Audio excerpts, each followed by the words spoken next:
Et bonjour, bonjour les belles âmes, j'espère que vous allez bien en cette journée de lundi de Pâques. Alors, bienvenue dans l'univers Ho'oponopono 7. Et aujourd'hui, nous allons parler de la famille Ho'oponopono ou de l'identité Ho'oponopono. C'est-à-dire qu'avant, on s'occupait de travailler avec la sagesse hawaïenne au niveau des problèmes familiaux extérieurs. Et après, avec Simeona, on est passé au système familial intérieur, c'est-à-dire tout ce qui se passe en nous, nos 4 parties en nous, les 4 parties de notre soi, qui sont, alors je vous les ai représentées sur un petit schéma. Voilà, l'enfant subconscient et les émotions, la mère, l'intellect et le conscient, le père et le jeu, la partie divine, en dessous du je suis, I am, je suis. Voilà, donc on va parler de l'enfant qui est donc le subconscient, donc cette première partie. Vous voyez que l'enfant et la mère sont ils sont indissociables. Le père, lui, il est isolé, mais il est en relation quand même avec la partie divine. Donc c'est un peu comme si la mère et l'enfant étaient la terre et le père était l'air, l'atmosphère et le jeu baigne tout ça et est en relation avec le, le cosmos, la source, et tout ça baigne dans le cosmos et la source. Donc voilà pour une petite vue d'ensemble. Donc l'enfant subconscient, il est associé à un enfant un peu perdu dans une ou des mémoires dont personne soupçonne l'existence. Et surtout pas nous. Hein. En fait, l'enfant porte toutes les mémoires, les nôtres, celles de nos parents, de notre famille, de nos ancêtres, de l'humanité, euh, ainsi que nos mémoires karmiques. Il s'incarne et cela fait partie de son contrat d'incarnation. C'est-à-dire qu'il vient avec son package de mémoire, de croyances et puis aussi son package de leçons à apprendre, de dettes à s'acquitter et de dons, d'atouts qui vont faire que tout va être bien sûr possible.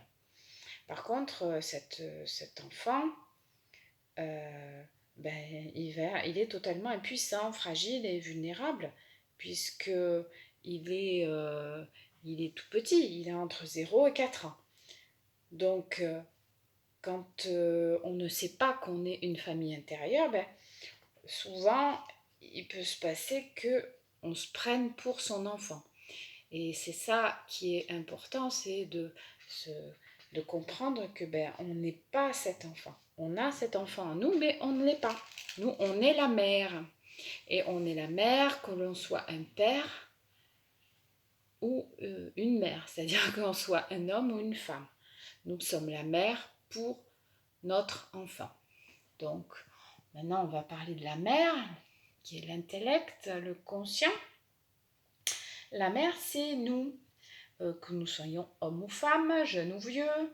On est la mère, le parent, celui qui est conscient de la difficulté et présent au fait que nous sommes en train d'expérimenter une mémoire. Donc, nous avons le choix, le libre arbitre, où nous considérons que le monde est injuste, nous sommes dans une victimisation, tout ça, où on choisit de vivre dans un monde meilleur et que celui qui nous est offert par les mémoires. Et à ce moment-là, on se dissocie de celle-ci et on entreprend le nettoyage avec Ho'oponopono, qui va profiter à nous-mêmes et à l'humanité.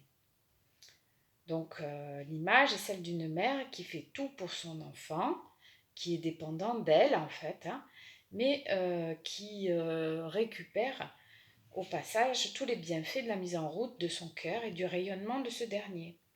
Donc la mère n'a pas d'autre travail que celui de choisir son option et de nettoyer les mémoires que son enfant porte, car elle seule peut adoucir la vie de cet enfant subconscient. Donc elle peut aussi décider qu'elle a mieux à faire et faire autre chose. Euh, mais les deux sont compatibles, hein. Mais bon, c'est plus dur de mener les deux choses de front. Il faut aussi essayer d'équilibrer en fait sa vie. C'est pour ça que le nettoyage, il est très efficace tous les jours de notre vie, hein. Parce que si on va faire du travail, si on va faire du sport, si on va faire plein de choses, ben on aura d'autant plus de mémoires qui vont ressurgir et que l'on va pouvoir nettoyer.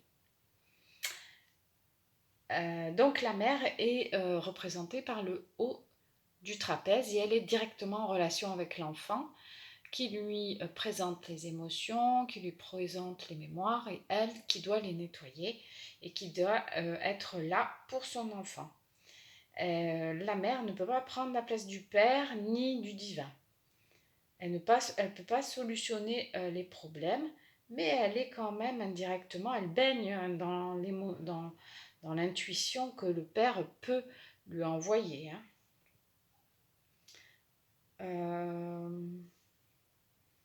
Le père, on va parler du père, c'est le supraconscient.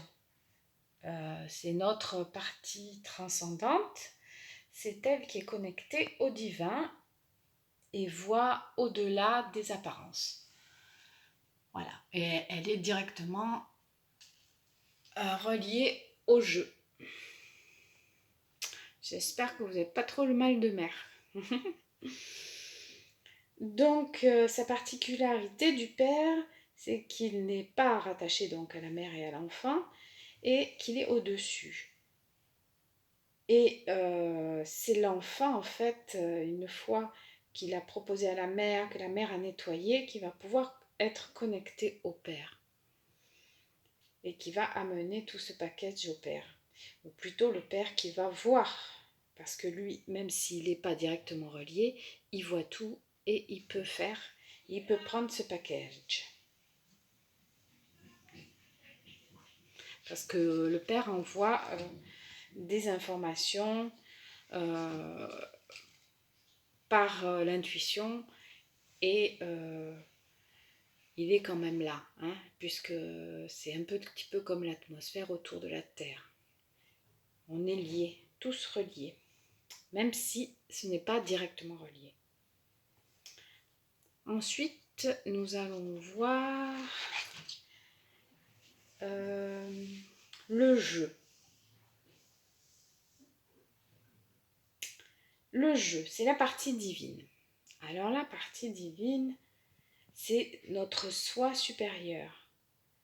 C'est la divinité et elle fait partie intégrante de notre famille intérieure. Sauf que le père est en contact avec elle.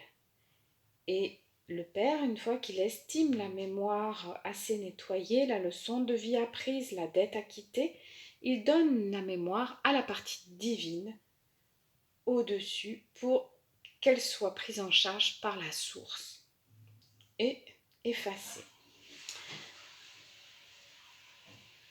Parce que en Ho'oponopono, rien ni personne, à part la partie divine, ne peut effacer une mémoire. Pas même un chaman ou un hypnothérapeute. Voilà pourquoi souvent on a l'impression que nos prières ne sont pas entendues. Parce que la mère, elle résonne avec son intellect. Mais en fait, son premier rôle, c'est de poser la conscience et de nettoyer. Donc voilà, j'espère que je me suis bien expliquée sur ce que moi je connais, sur ce qui fait écho en moi, parce que bien sûr d'autres personnes ont déjà étudié cette famille Ho'oponopono. En tout cas moi c'est ce qui me parle. Donc, je vous remercie. Je vous dis à très bientôt pour une autre vidéo sur Ho'oponopono. Au revoir les belles âmes, à très bientôt.